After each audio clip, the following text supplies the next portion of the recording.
Welcome to Next to Madison, a podcast to help you live your best life. Hey, it's Madison Malloy. Just wanted to remind you to make sure you grab a copy of my book, Time to Lighten the Fuck Up. It is a great, funny self-help book that is going to help you get out of your own way. I have already helped thousands and thousands of people, and they are on their way to living their dream life, and I want every listener to be able to live their dream life as well.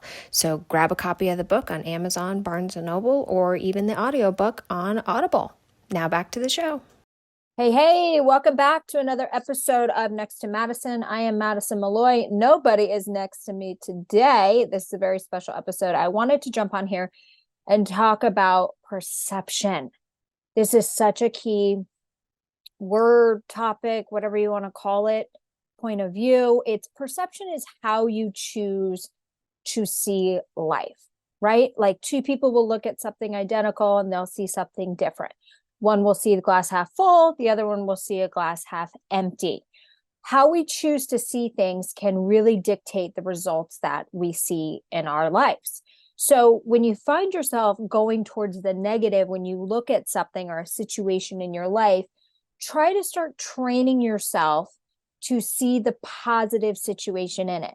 Even though there's difficult things that happen in our lives, we need to say, what can I learn from this? Because we only truly grow as humans when things are difficult. So don't run from those. Use your perception to see the lesson and the blessing that is inside of it.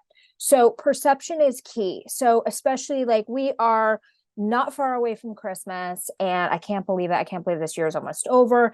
And I want everyone to step into 2024 abundant and amazing, and to really have a positive perception on things. How we look at things is so critical. So if you have anything where you've changed your perception on something and it's totally changed for you, please write us, comment on social media. We always love to hear from you guys. So I'm going to actually read a chapter from my famous book, Time to Lighten the F Up or Fuck Up with the asterisk. Never judge a book by its cover. This book is chock full of information. If you have not picked it up, please do.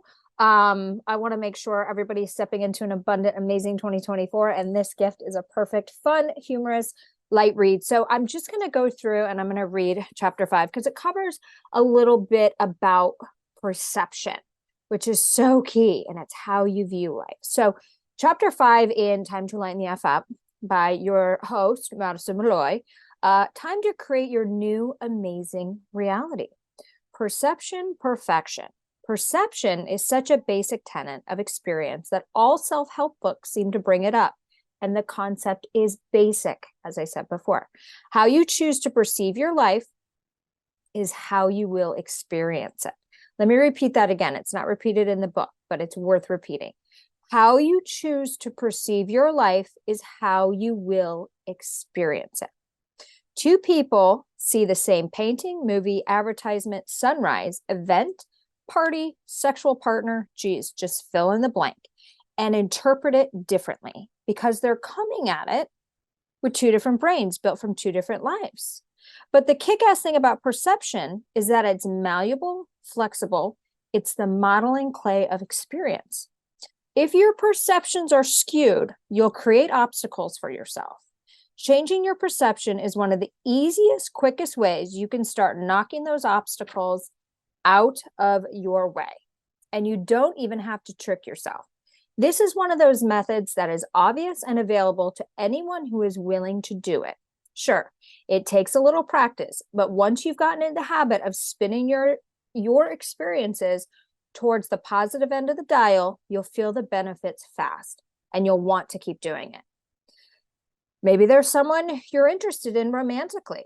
They don't call you back. You choose to see it as a personal rejection. Something is wrong with me, you think. I'm too fat, skinny, plain, boring, stupid, poor, or whatever the thing you're beating yourself up about today.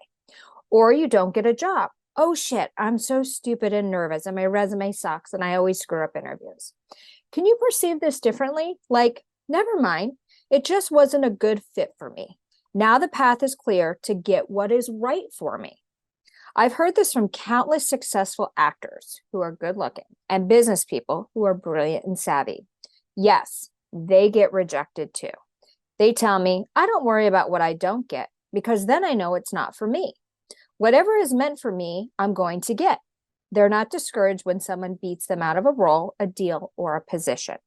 They keep a positive perspective on their experiences, which is not to say it doesn't take some practice. I used to go through life with a perception of self-pity, thinking critically about myself and taking everything personally.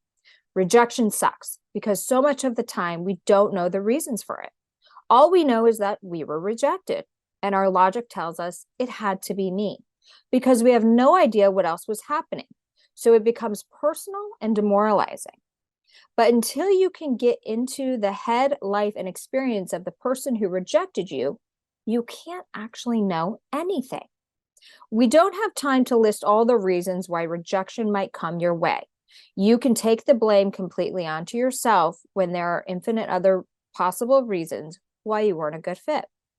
Think back to a time when you rejected someone or something, a romance, a job, an opportunity. Did it have something to do precisely with the person involved? Probably not. It was more likely about where you were in your life, what you needed, and what was best for you at that point. Rejection is no longer personal for me because I've learned to view it as a force that moves me closer to my end goals. Pretty recently, there was an opportunity I truly wanted to take advantage of. I would have learned a lot from it. I believe in learning everything I can. More knowledge means more value, means more money, you know? Then rejection came down. I kind of held my breath, waiting to feel bummed out. Younger Madison would have panicked, thinking, oh, what's wrong with me? How come I can't get this deal done? I'm so stressed, blah, blah, blah. But it never happened. I actually felt excited. I thought, you know what? God's got my back. He's keeping me on the path. I didn't get this for a reason. Something bigger is coming down the pipeline, and this particular deal would have distracted me from reaching that goal. It's not always easy to find things bright or cheerful in our world. We're surrounded by a lot of negative stuff. Sit and scroll hours of social media or binge the news for an hour, and you'll probably start feeling extremely depressed. That shit you cannot control. So say, fine, I can't control the news, but I do have the control to turn this crap off and go outside and enjoy some beautiful nature, or play with your pets, or get busy with your bae, or mache yourself a piñata. Whatever makes you smile, that's the point. The world hasn't necessarily changed. All that bad shit may still be going on, but you can't control it or even influence it. So why stew in it? Then you focus on what is positive and good around you. Not only are you feeding that energy back to the rest of the world, but suddenly you've lightened the fuck up. Honestly, in the great game of life, there's not a whole lot you can control. You certainly can't control other people, nor events that occur suddenly and unexpectedly. Use your perception to help yourself see the lesson, the humor, the opportunity, and the redirection. Visualization and manifestation. I believe in vision boards. I don't believe in crafting, though. No thanks, scissor and glue. I guess in the pioneer days when they made vision boards, they had to carve shit out of trees or weave it from corn and nail it all together. And then before computers, people had to cut things out of magazines and glue it to paper, like they were putting together ransom notes. Now we have tech that keeps us out of the school supply aisle. I've interviewed so many self-help coaches on my podcast, and they would always talk about the importance of creating vision boards. Then I'd speak with successful business people, and they'd mention their vision boards. They would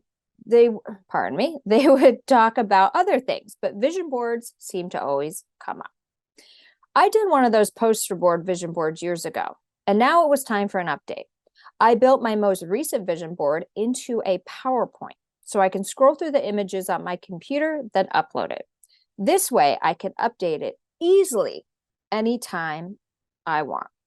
When I did this new vision board, I looked it over and thought, oh my, the shit on this vision board is probably worth $200 million.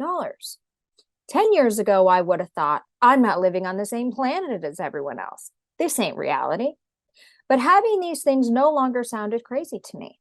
In fact, there were more things I could have added because I'm stepping into all this opportunity that I have prepared and worked for. None of it feels out of reach anymore. You are the only one limiting you from getting what you want because you don't believe it's really yours. A vision board lets you visualize your desires to believe they are possible. I usually look at my vision board before I have a big meeting I'm jazzed about.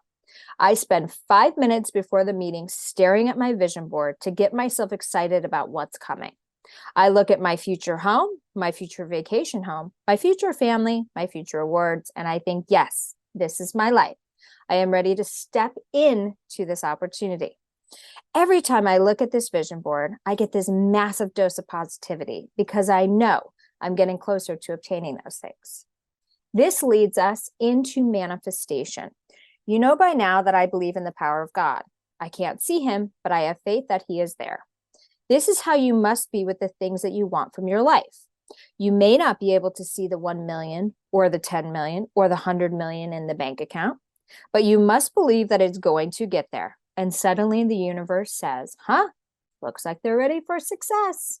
And here come your opportunities.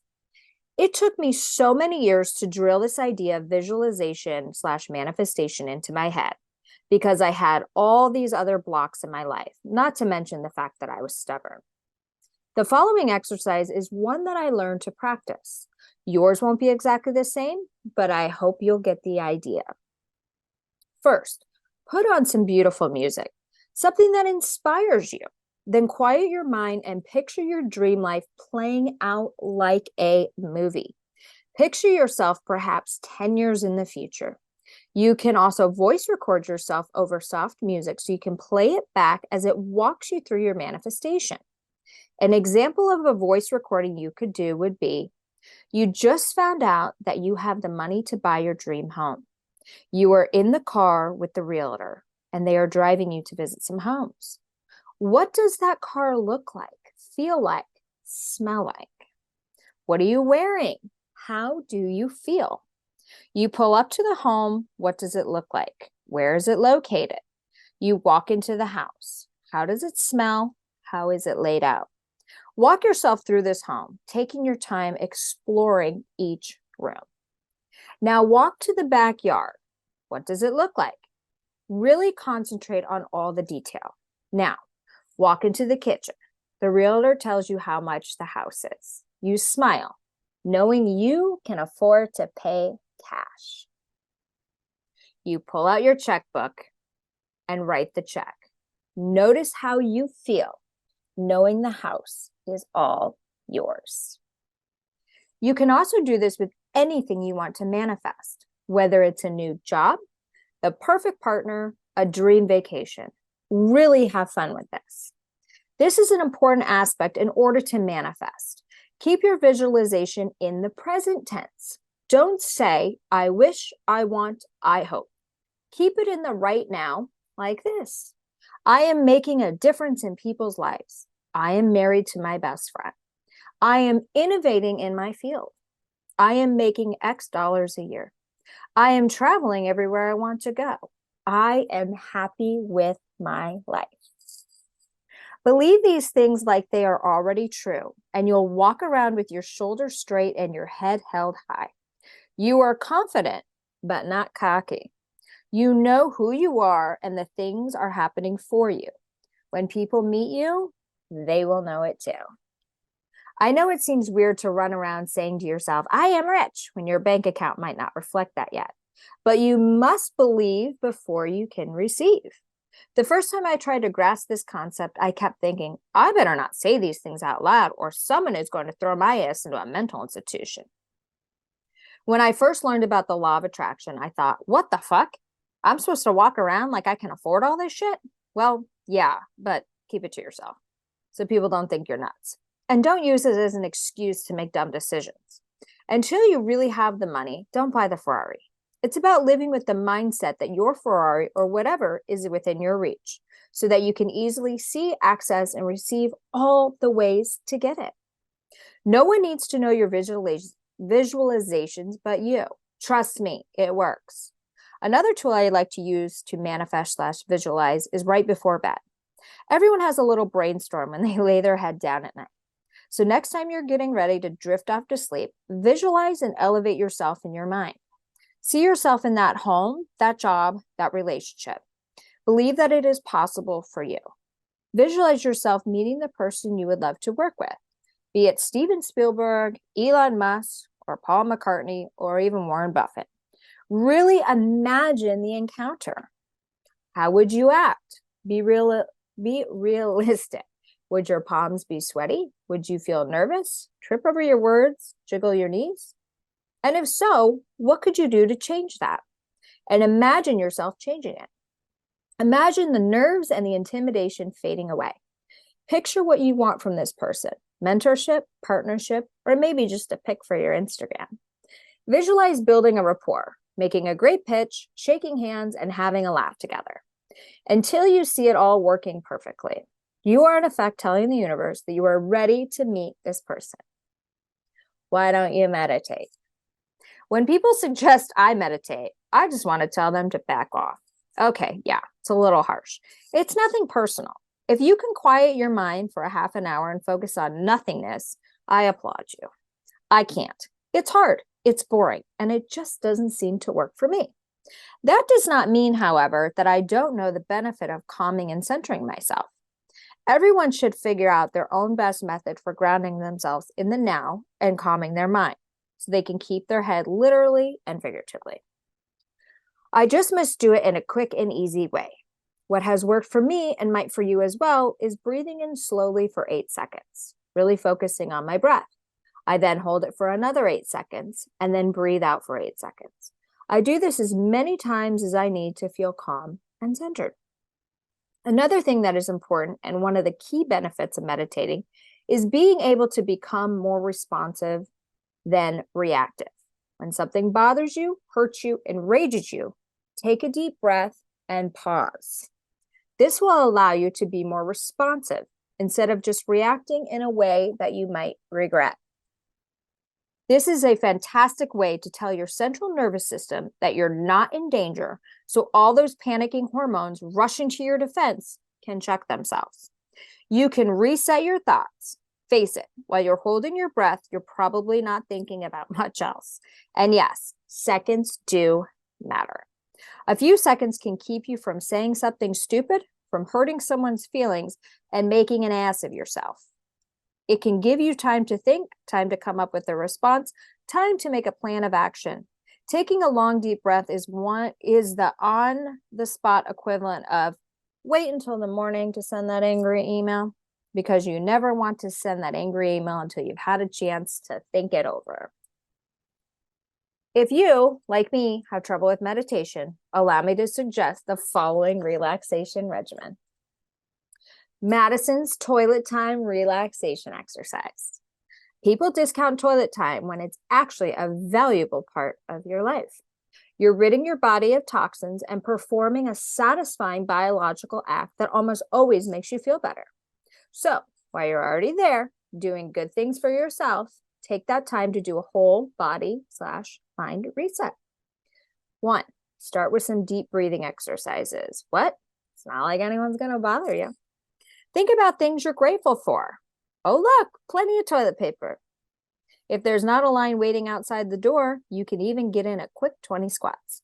I'm telling you, do 20 squats every time you pee, and you will have one fine ass. There are only 2 rules. Never do squats or deep breathing or gratitude exercises while there's a line for the bathroom. Just not cool. Don't take your phone to the bathroom. I think that's disgusting. Summary. Your thoughts create your choices and your reality. Where you're at in life, in this exact moment, is all a result of those. Everything you've done in your life has led to this moment. If this moment is not a happy one for you, you are justified to ask yourself, what was I thinking? What led me to this? Then identify the path if you can. It is different for everyone, and it may stretch back many, many years. As soon as you find yourself pining the blame on someone or something else, change your perception. You cannot alter what happened in the past, but you can alter the way you perceive it. I am unhappy because I had a heartbreak, you might say. That's rough, but it's not exactly true. think about it. The truth is probably more like, maybe I'm unhappy because I haven't learned to find the value in my heartbreak. Heartbreak sucks, but adversity can make you strong, resilient, innovative, compassionate, and empathetic. Could we be those things without getting our hearts smashed to pieces? Sure, and it would be nice. Life is going to serve you some sucky breaks, though. Finding your way to perceive them more positively makes them hurt less and heal faster, and appreciate the people and experiences without being tainted by pain and resentment. Finally, you don't have to meditate, but find something in your life that lets you relax and reset. If Madison's toilet time relaxation exercise does it for you, great. I'm writing this to wake you up. Your thoughts and choices create your reality. If you don't like your reality, you are the only one who can do anything to change it. Don't wait around for magic. Make your own. This is chapter 5 of my book, Time to Lighten the Fuck Up. I hope you guys enjoyed, and it kind of opened your eyes to the importance of perception. If you want to have an easier, not say easier, but more enjoyable, positive life, really change how you see things. When we see things negatively, or we're bummed out about things, or we are in that life is happening to me, not for me. A for me is a positive perception. A to me is a negative perception. It's more victim mentality. Really concentrate on those, especially as we get into the new year when people are making resolutions. I'll be doing another episode on that. It is very important that you actually make this the best year. Every year when that bell rings and we're drunk and trying to find somebody to suck face with, we have a million things we're going to do.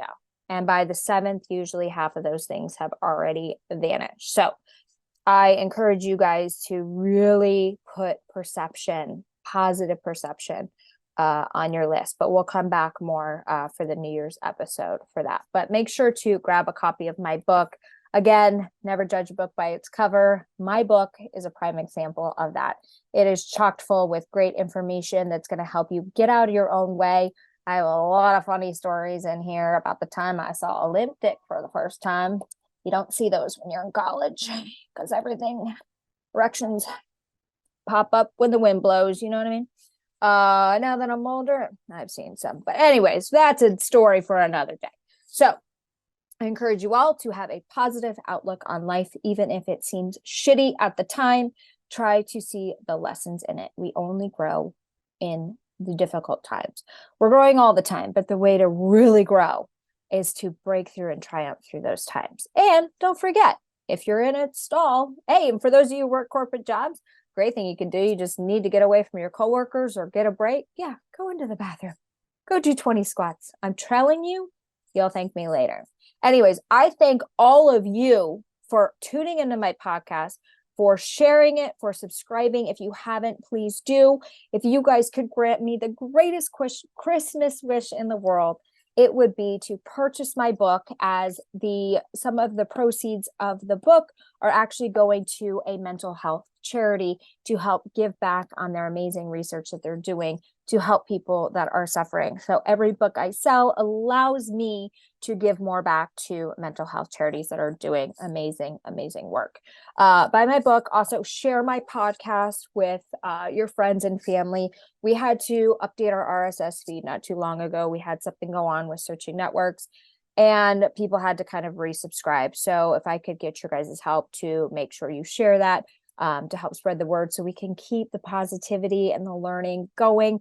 And please reach out nexttomadison@gmail.com if you have any comments, suggestions, anything like that. Love to hear from you guys. And I thank you for listening to this episode. And we'll see you next time to find out who's next. Yes, somebody will be next. All right. Thank you. God bless. Hey, your host here, Madison Malloy. Please make sure to subscribe to the show on all podcast platforms, and please rate and review us on iTunes and Spotify. Also, if you have any questions or comments, you can email us at contact@nexttomadison.com. I thank you again for listening. Bye.